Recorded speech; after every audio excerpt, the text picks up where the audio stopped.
Good evening, I'm Katerina Georgieva. Thanks for watching. Here are your top stories tonight. All eyes are on the Detroit Tigers, a playoff game for them across the river for the first time in 10 years. Plus, we've heard a lot about benzene in recent days, but what is the impact of exposure and how much exposure is safe? We'll have that later tonight.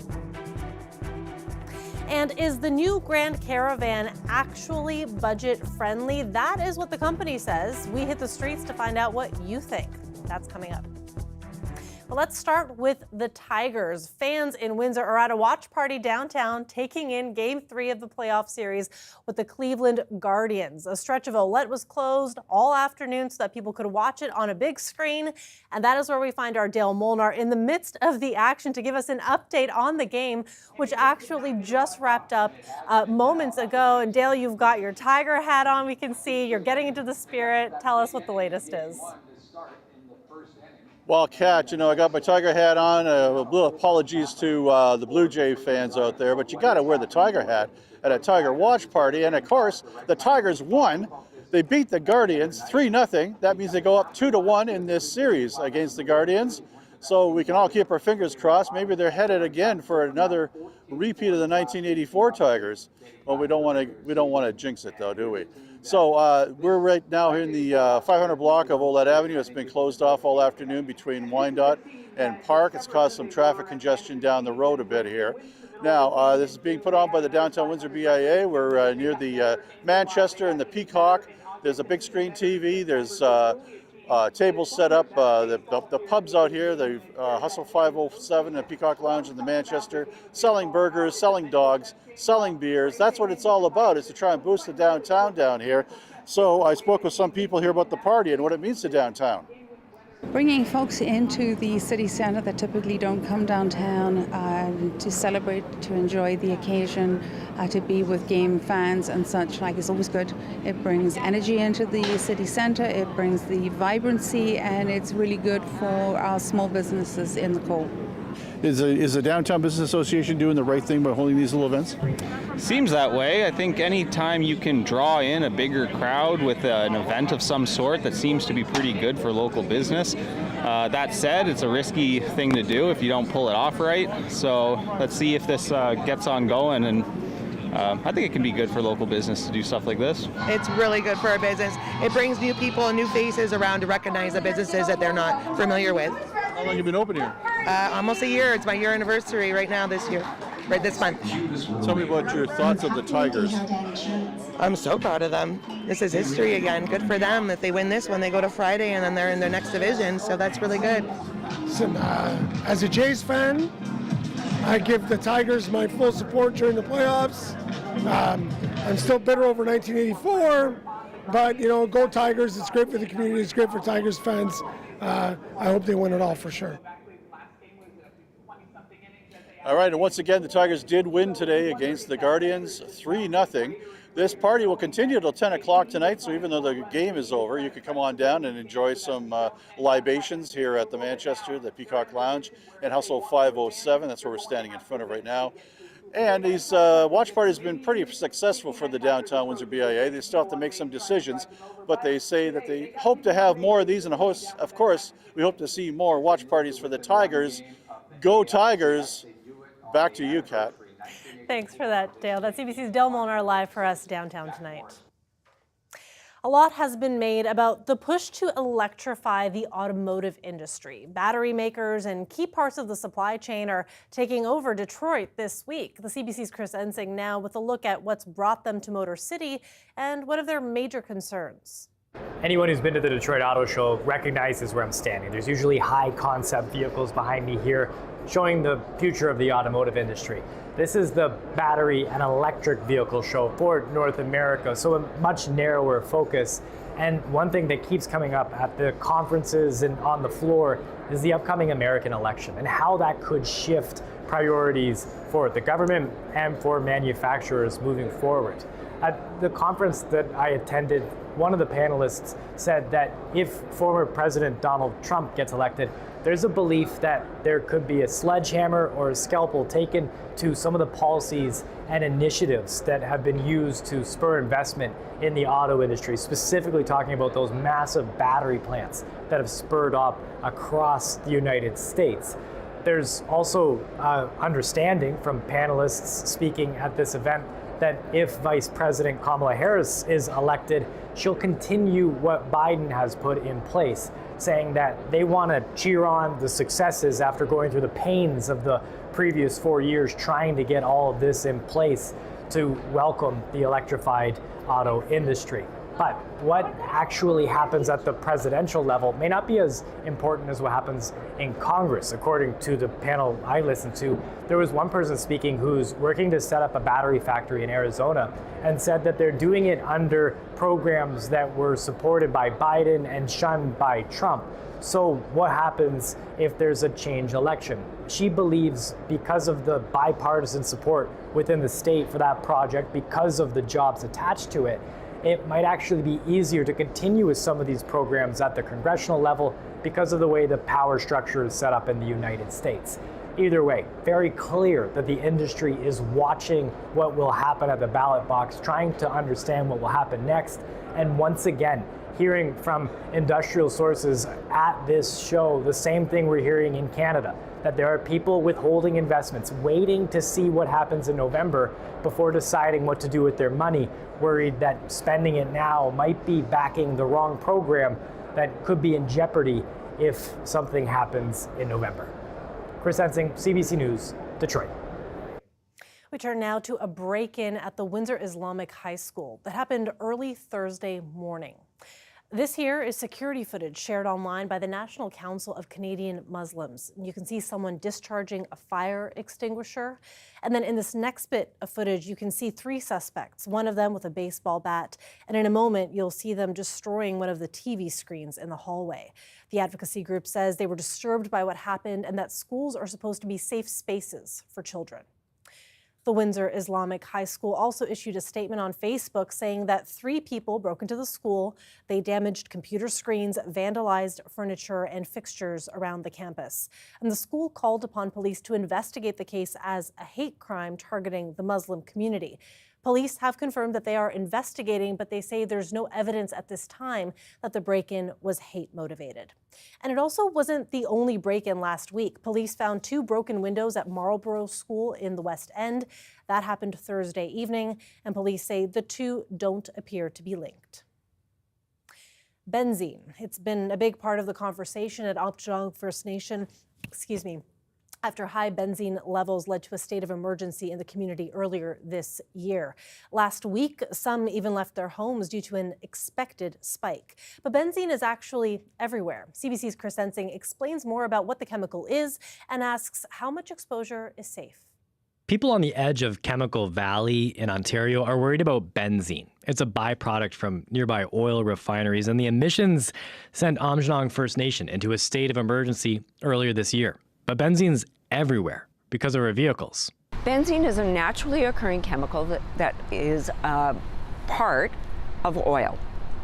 So if you pump up oil, a small fraction of that is going to be benzene. We know that exposure to higher levels of benzene in the air, for example, is a well-established carcinogen.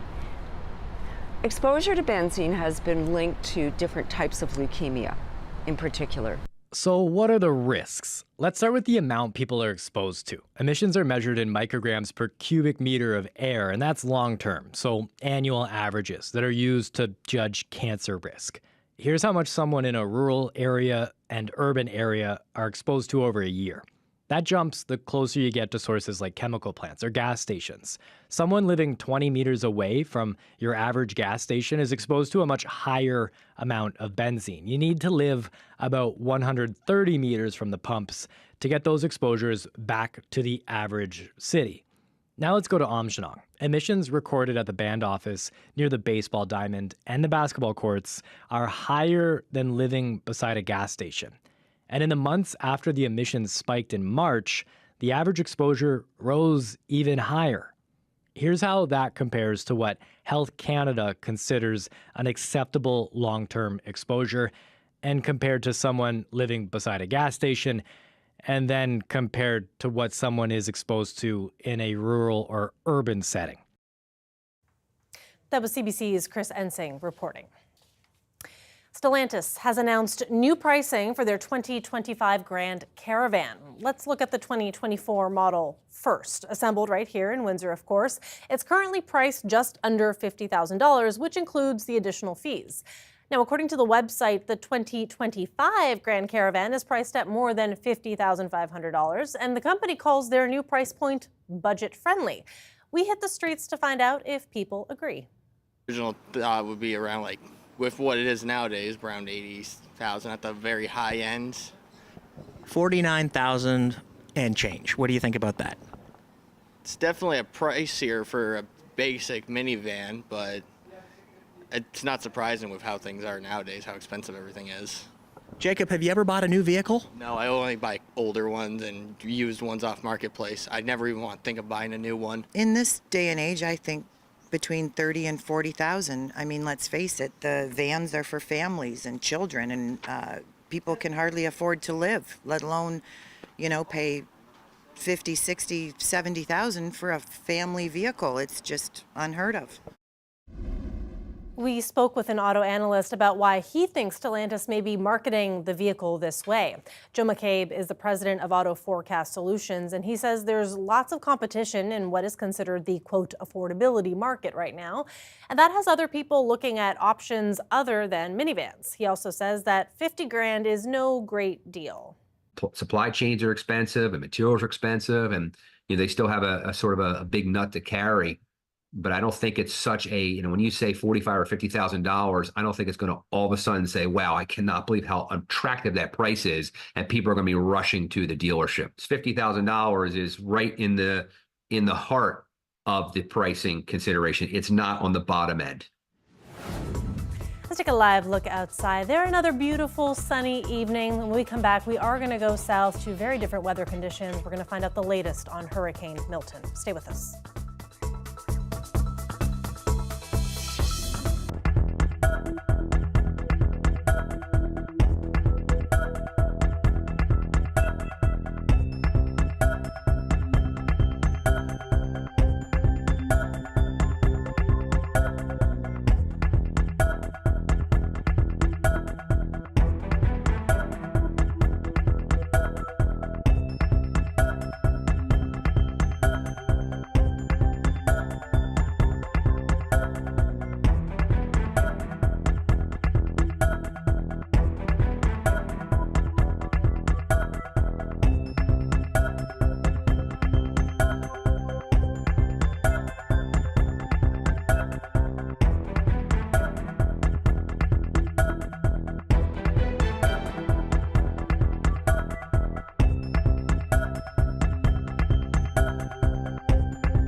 Welcome back. Hurricane Milton is now just hours away from making landfall in western Florida.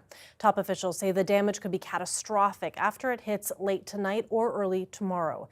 The CBC's Katie Simpson has spent the day near Orlando as residents prepare for the worst. Now come along with me. We're going to show you what preparations look like. Right now we're in a mobile home park and you can see some of the trailers have been boarded up. This is an area that police tell us is known to be flooded. And so people are taking some precautions. There are some people who've left the area, but we've got wooden planks up on some of the trailers here, and we've got another one just over here, just to give you a sense of what it looks like in some of these neighborhoods where really dangerous conditions are expected to roll through. The most serious effects of this storm are going to be in the Gulf Coast, the Tampa Bay, Sarasota areas. That's where there's life-threatening storm surge, hurricane force winds. There is so much concern. Authorities have warned people that if they did not follow those evacuation orders, if they do need help, help might not be able to get there. They're describing it as a catastrophic situation, and they are concerned that it will be deadly for those that did not follow those evacuation orders. Here in Orlando, when you talk to the people who are either hunkering down or planning on going to shelters, there's a real mix sort of people that we've spoken to today, and you can tell that there is really a sense of unease heading into Milton. A little nervous. I see all these houses boarded up and we have not done anything because I didn't think it was going to hit Central Florida, as everyone is now saying. Are you nervous at all? No, not at all. I've been through enough of them that we'll be okay. I know we're getting 100-mile-an-hour winds, but I think this house can withstand it. It's my first time. I don't feel afraid. I just, God knows what she's doing. You have to go through. This is expected to be a once-in-a-lifetime type of storm. The hurricane strength winds, the storm surge. There's also the concern of tornadoes. People are being urged to stay indoors and wait for this storm to pass, and it's expected to be an incredibly difficult 48 hours for the state of Florida. Katie Simpson, CBC News, outside of Orlando, Florida. Many environmental ingredients go into creating a hurricane, but scientists say one ingredient has been pushing recent storms to new limits, and that is ocean heat. Anand Ram now on what some are calling a marine heat wave. Milton started as a growl in the Gulf of Mexico, and within 2 days became a terrifying roar, the fastest shift from tropical depression to Category 5 hurricane ever seen there. 2 days later, we were at 180 miles per hour winds. That kind of intensification is just extremely rare, if not unheard of. It has dropped 50 millibars in 10 hours. That speed leaving seasoned weather watchers speechless. I apologize. This is just horrific. And what's feeding the beast? What fed Hurricane Helene just before it? Record ocean heat.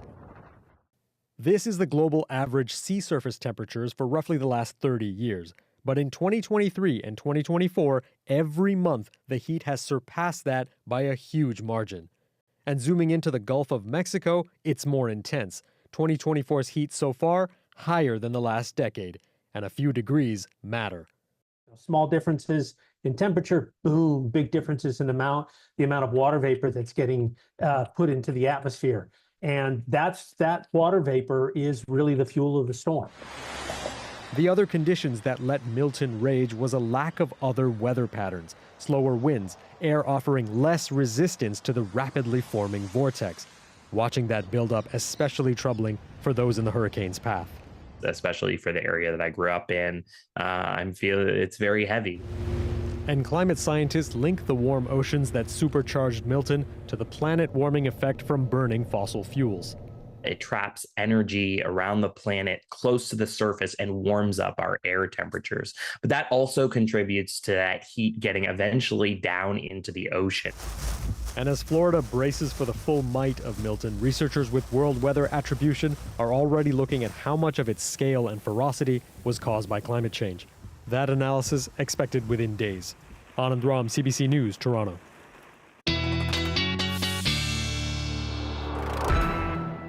Let me go live to Colette Kennedy now. Colette, you've been tracking this storm for us as well, so bring us up to speed. Yeah, I'd be happy to do that, Katerina. And you know, the other thing about these warming waters and climate change, it's also bringing up the sea level. So when we talk about areas like Tampa Bay and why it's so vulnerable is because it's low-lying, and then the waters have come up. That sea level has been rising. So it's an area that really things can get trapped as that water and storm surge pushes in. So just to kind of give you perspective of what we're looking at right now, or have been through the day, even though it hasn't made landfall yet, it will in the next few hours here, but it still brings the impacts of winds and thunderstorms and a record number of tornado warnings across the state today, over 90, and of course the heavy rain pushing in. But all the storm surge, that is to come next. Category 3 at the moment, winds of 195 kilometers an hour, gusts to nearly 250, and it's making that trek to the northeast. So expect it to make landfall, likely still holding on that major hurricane. Category 3 is the beginning of the major hurricane status. It still looks like it should hold on to that or be very close on the cusp of it. Once it moves inland, it weakens somewhat, but still stays as a hurricane in terms of its strength with a Category 1 there. So the timing is as it comes in tonight, and that's when it's going to be bringing that wall of water this evening, that storm surge that is just so dangerous and in some cases so high it's considered unsurvivable. You could see that threshold kind of from St. Petersburg down towards Cape Coral, that's where we're looking at 3.5 to 4.5 meters of storm surge coming in. And as it starts to make a little bit of a turn north, Tampa has actually dropped down in terms of the storm surge, but that landfall, if it comes a bit further north, that could push the storm surge up in the bay there as well. So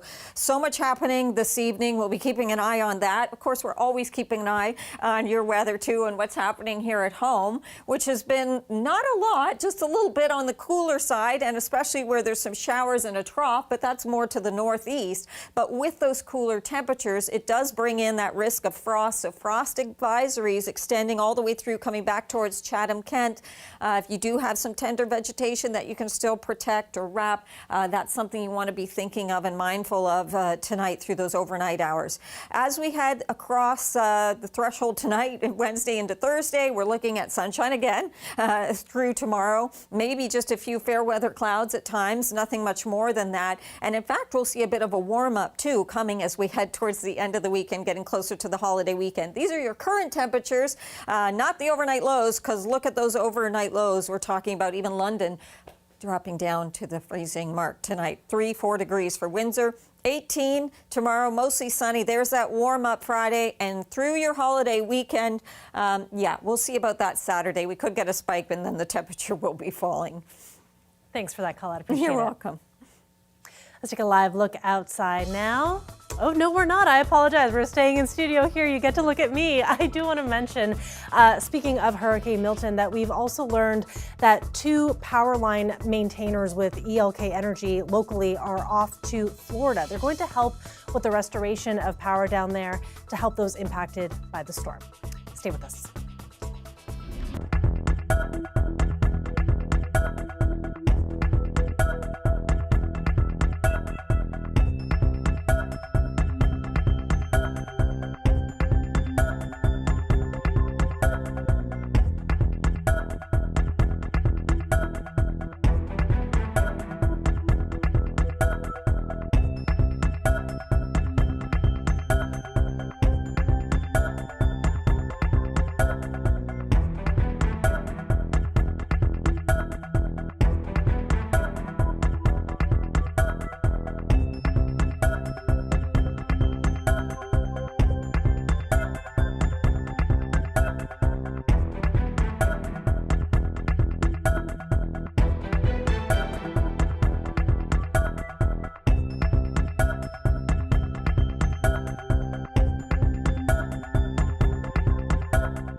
To the Nobel Prize now. The 2024 prize in chemistry has been awarded to 3 researchers for their work on proteins, also known as the building blocks of life.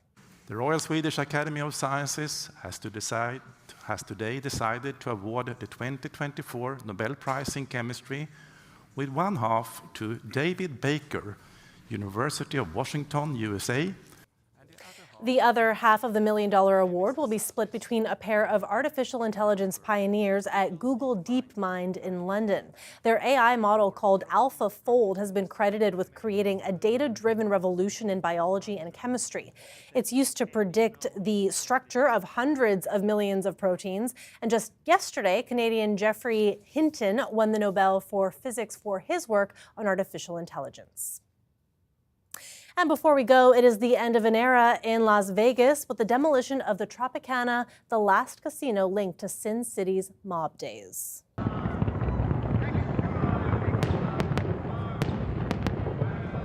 The legendary Tropicana went out in true Vegas style early this morning with fireworks as the opening act for the implosion. Built in 1957, the casino and hotel had ties to organized crime through mobster Frank Costello. The Tropicana was also featured as Michael Corleone's casino in The Godfather Part 2, renamed the Tropigala for the movie. It was demolished to make way for a future baseball stadium for the relocating Oakland Athletics. And that is it for CBC Windsor News. For news anytime, go to our website, cbc.ca/Windsor, and you can also download the CBC News app for stories that matter most to you. Thanks for watching. Have a great night, and we'll see you back here tomorrow.